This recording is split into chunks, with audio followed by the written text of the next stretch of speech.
From advertising to software as a service to data. Across all of our programs and clients, we've seen a 55 to 65% open rate. Getting brands authentically integrated into content performs better than TV advertising. Typical lifespan of an article is about 24 to 36 hours. If we're reaching out to the right person with the right message and a clear call to action, then it's just a matter of timing. Welcome to the MarTech Podcast, a member of the I Hear Everything Podcast Network. In this podcast, you'll hear the stories of world-class marketers that use technology to drive business results and achieve career success. Here's the host of the MarTech Podcast, Benjamin Shapiro. Welcome to the MarTech Podcast. I'm your host, Benjamin Shapiro, and today we're going to discuss customer marketing. Joining us today is Zack Wenthe, who is the Director of Customer Marketing and Thought Leadership at Treasure Data. Treasure Data's Customer Data Cloud helps enterprises use all of their customer data to improve campaign performance, achieve operational efficiency, and drive value with connected customer experiences. And today, Zack and I are going to discuss how to turn customer marketing strategy into pipeline growth. All right, here's the first part of my conversation with Zack Wenthe, the Director of Customer Marketing and Thought Leadership at Treasure Data. Zack, welcome to the MarTech Podcast. Thanks for having me. I'm excited to be here. Excited to have you here. Love the setup. Your sweatshirt actually matches your background. Not sure if that was intentional. And for anybody who's just listening to the podcast, not seeing this on video, Zack is perfectly clad in purple. And we're excited to not only appreciate your setup, but also talk a little bit about customer marketing and some of your thought leadership at Treasure Data. The topic today is how do we turn our marketing strategies into pipeline growth? And I feel like that's something that we struggle here with. I've got a million different ideas of how to differentiate and market and position our companies, but often the way that we want to appear to people doesn't always translate into the bottom line. How do you think about making that connection between your strategy and your business results? So I think there's two buckets that anymore marketing is kind of falling into, right? You have the attention awareness bucket where we're doing the traditional, the brand, the positioning, the messaging, all of these things that we want to get us out in the marketplace. The next part, though, is the actual demand generation, demand capture side, which is taking that attention that you believe you deserve, but actually kind of turning it around and saying, what does that end marketer or that end consumer, whoever you're targeting to, what do they need? What do they want? And how do I put something out there that's valuable for them? So my job is, I have that dual title thing, right? That Director of Customer Marketing and also kind of thought leadership. So I kind of straddle both sides of that. So I sit on this idea of how do we put new thoughts out in the marketplace, but then how do we do that in a meaningful manner so that our customers ultimately win the marketing game? I'm glad that you brought up the bifurcation of demand creation and demand generation. And I've heard it described as demand creation and demand capture. So often, as a marketer, we're being asked to do two things, just like you've got the split title, which is get people to know about us, to like us, to trust us, to be interested and understand who we are and what we care about. And then on the flip side, get all those people who you've now built some sort of awareness and affinity for, get them onto the website so the sales team can capture their email address and start selling to them. Talk to me about how those two things are related and how they affect each other. Yeah. So at any given time, there's maybe 5% of your total addressable market or your ideal customer profile or whoever you're selling to. Marketers, we love our acronyms, but really what it all breaks down to, who are you selling to? Half of the time, those audiences are not in a position to buy. They don't have budget. They're just poking around and learning from you. So really, demand capture is around find those 5% who are in market and find a way to get them in, whether that is really tactical content and marketing strategy. So RFP guides, right? I sell B2B. So 90% of the time, there's some sort of RFP involved in some cycle. So getting a tool to help somebody understand how to do a better RFP cycle or questions to ask or get better demos out of the process. Those are very low-hanging tripwire kind of content that really you just want somebody who's already in market to kind of fall over and be like, oh yeah, I need that. And yeah, I should go ahead and talk to them while I'm at it. Now, take that all the way up the chain, though, is how do you get their attention in the first place? And that's that demand generation or that awareness building, that attention capture kind of strategy where You're putting out content to make them smarter, make them feel better, make them grow. Ultimately, at some point in time, hoping that when the time comes around and they're now being in a much more tactical mood, when they stumble across your content again, or hopefully you have an amazing automation and follow-up sequence. But even if you don't, when they stumble across they remember your name. So it's that pairing of right time to buy, but you don't know when the right time is going to buy. So you got to build and manage that awareness side. How long have you been at Treasure Data? 2 years, actually. Which is like a lifetime when it comes to marketing technology. The reason why I ask is the category that Treasure Data is in has seen some incredibly fast title shifts, where at first it was category creation. Maybe this is a max of 5 years ago. Everyone needs a CDP. What's a CDP? Why do I need a CDP? There's this new thing, a new TLA, a 3-letter acronym for anybody who hasn't been listening to this podcast for more than 10 seconds.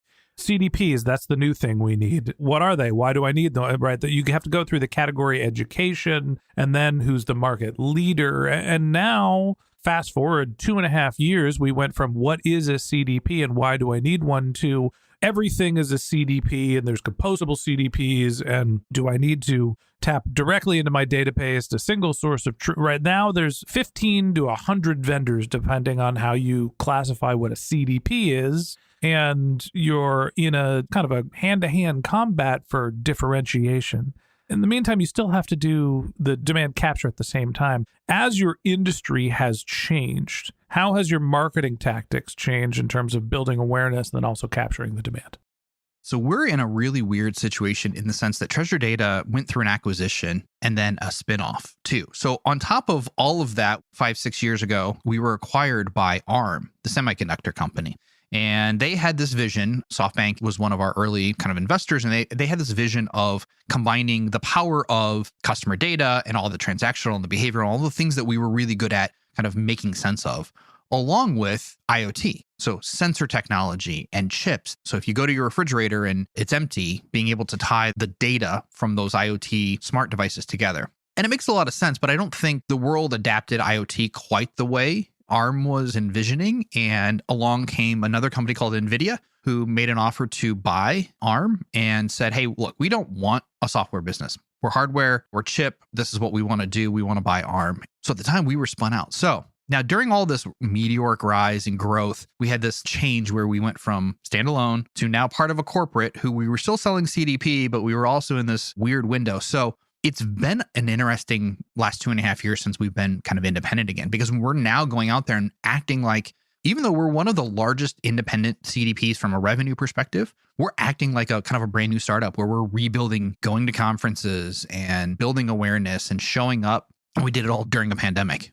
There weren't trade shows in 2020. It was a great time to be a podcaster. Exactly, right? So we had to find new ways. And so my job as CDP evangelist, I go out and do podcasts like this, webinars, events, a lot of them being virtual, and just having those conversations. Like I've been in marketing and MarTech for 15 years, marketing overall for over 20. And so it's just having the conversations with marketers to rebuild and reintroduce ourselves to that marketplace.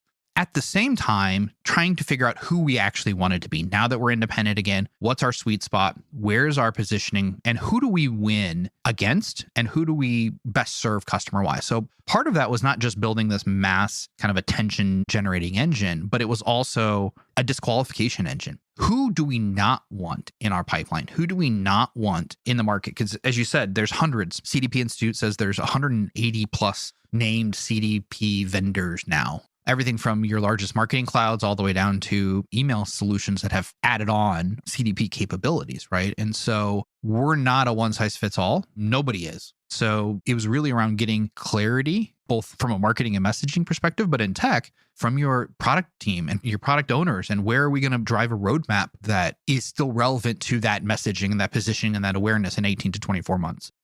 So tell me a little bit about the process there, where you're an established company. Obviously, there's been an identity shift going from independent to a subsidiary and then spun out again. But you had a rare opportunity to be an established brand that was basically restarting. I don't know if it's a brand identity, but a focus. How did you think about pivoting the brand or reestablishing the brand in the same time while you were managing your pipeline and your customer growth? How do you change who you are and how people think of you while not just throwing away the focus on how do we make some money this quarter so we don't sink the ship?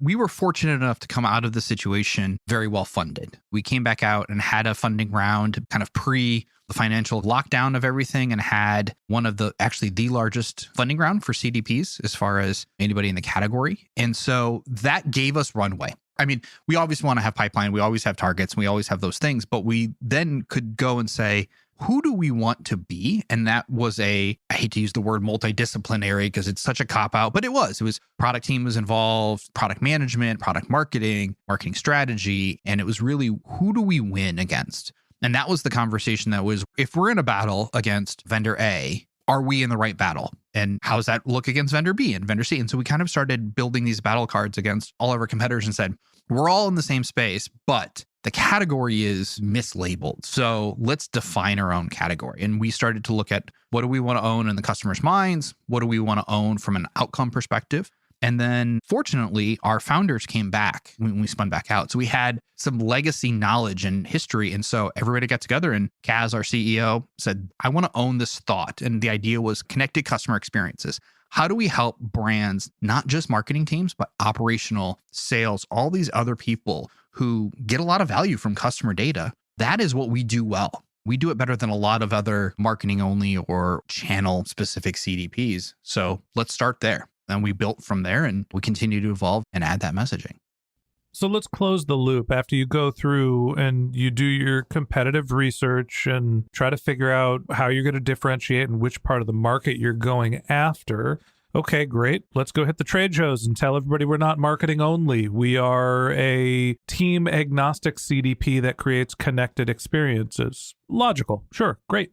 We got to go fill pipeline. How do we take that strategy, put it on the road, not only build the awareness and what we stand for and how we're positioned, but also then make sure that it is driving business results? Walk me through the next step after you figured out the identity piece.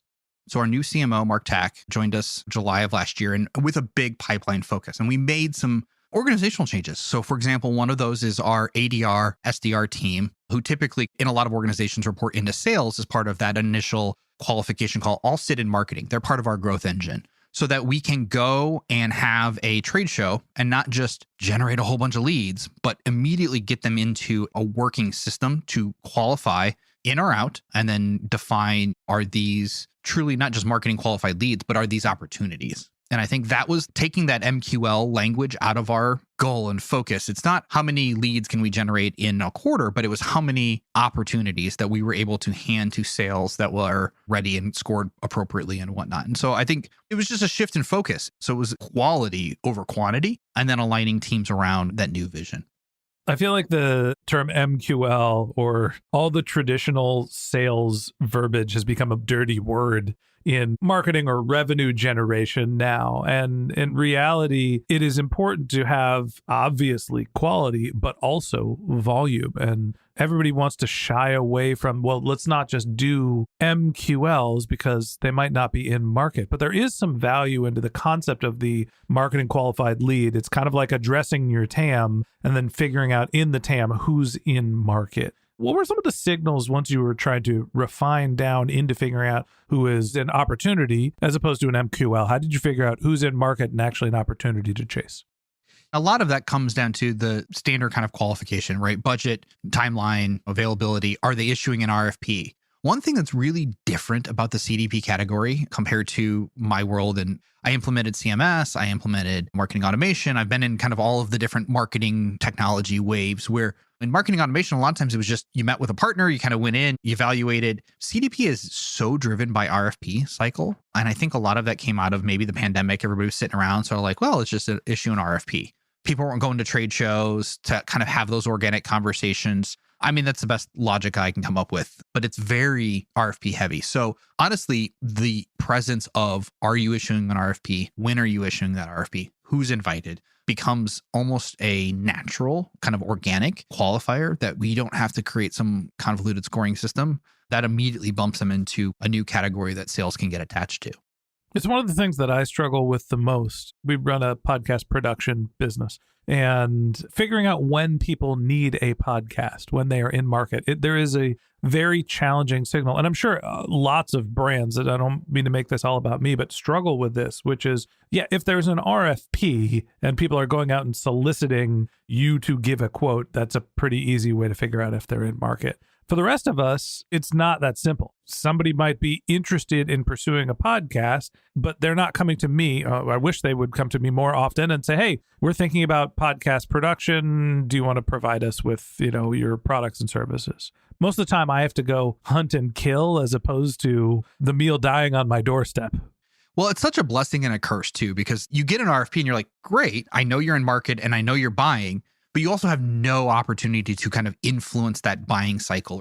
You're just one of 5 or 6 vendors that are trying to shortlist. It's a direct comparison. It's a very direct comparison, often led by some analyst firm who's doing a scorecard. And so we do very well in them, and thankfully it works. But yeah, the goal is to try to figure out, how do you go 5% sooner? The people who are, before they've made their shortlist or before they've even picked that, yes, we're going to do an RFP, but I've got a pain point. And that's where, trade shows come into play in a lot of those events. We're starting to do a lot more regional and focused events. I think the large, massive trade shows, there's a few of them that work really well, but they're a great volume category. But I found post-pandemic, the buyers look at how they attend things very, very differently. They're looking for not a lot of glitz and glamour. They want some solutions. They want to make their life easier, and then they want to get back home to their kids or family. And it's just a very different market than it was even 5 or 10 years ago. So we do a lot of virtual. We do a lot of webinar content. My webinars are unique in the sense that they're all educational, but we do a call to action at the end. Hey, look, if you've been thinking about a demo, you want to try CDP, do it now. And then we usually have some offer. Honestly, things like, I'll give you an iPad if you take a demo. And people are like, that's crazy. And I'm like, no, the reality is people who are in market and are willing, like that's big enough to get them off their butts and to do a demo and take the time and put the investment in. But it's so big that most people aren't going to tire kick you on that because they feel guilty.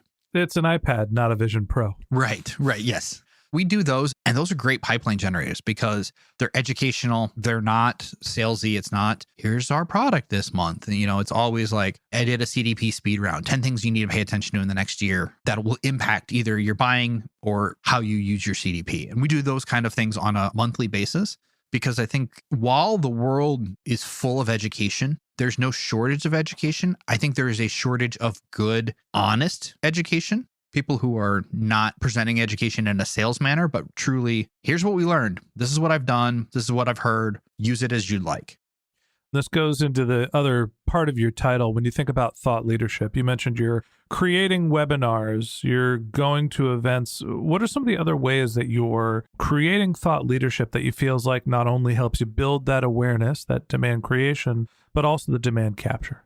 Thought leadership to us kind of falls into 3 buckets. We think of it as market trends and where is just the marketing space, right? We primarily sell to marketing, data engineers, AI, ML, kind of where is that world going? Because we sit at the intersection of so many companies, industries, verticals, we have a unique perspective. So where's that going? Then there's the more tactical thought leadership. How do you, as the listener of my content, how do you become better? So how do I make you a better marketer? How do I make you a better engineer? How do I get you up level? And then there's the kind of last one, which is the financial ROI element that we typically focus on. How do you get results? How do you get return on your investment? How do you make the wise decision? And those are the 3 pillars that we focus on with thought leadership.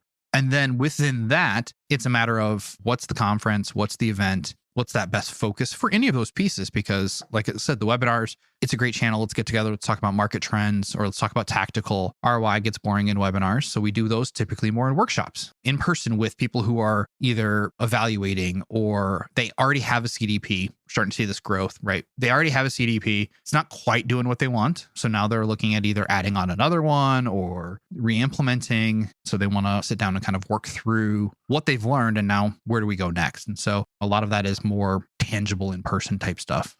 So I guess the last question I have for you today, Zack, is when we think about your marketing strategy and how that turns into pipeline growth, you've got this multi-channel approach. You're doing a lot of thought leadership, webinars, you're present at conferences. I'm sure you're doing plenty of content marketing. What's the way that you think about attribution? How do you figure out the impact, all the, let's call it brand marketing you're doing, and how does it actually feed into the bottom line?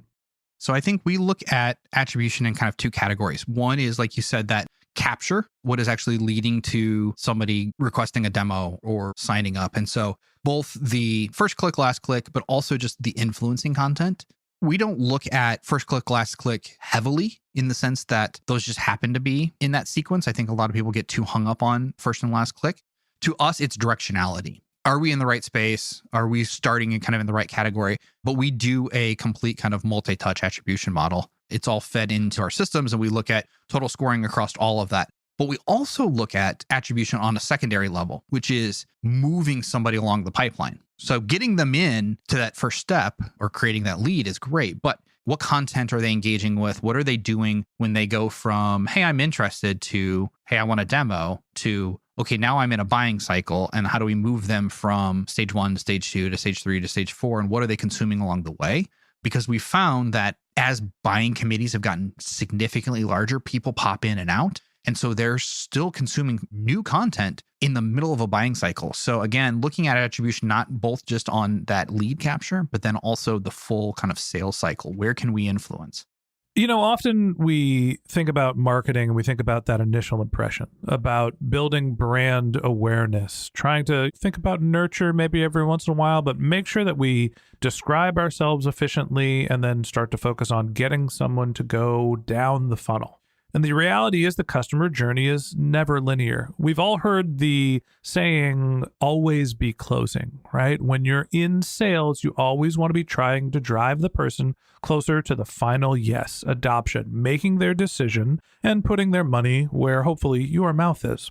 In reality, it's not just always be closing. It should also be always be marketing. When you're in a buying cycle, your customers still need that reminder, that retention, that impression, that other gesture that you're continuing to educate, providing value into the market that is not just an initial impression. It's something that has to last throughout your entire buying cycle. And to me, that's really the trick for making the connection between your customer marketing strategy and your pipeline growth.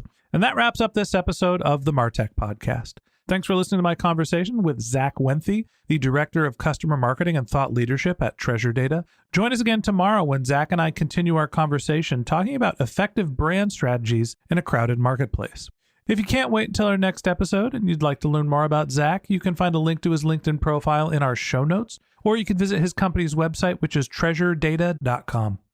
Just one more link in our show notes I'd like to tell you about. If you didn't have a chance to take notes while you were listening to this podcast, head over to martechpod.com, where we have summaries of all of our episodes and contact information for our guests. You can also subscribe to our weekly newsletter, and you can even apply to be the next guest speaker on the MarTech Podcast.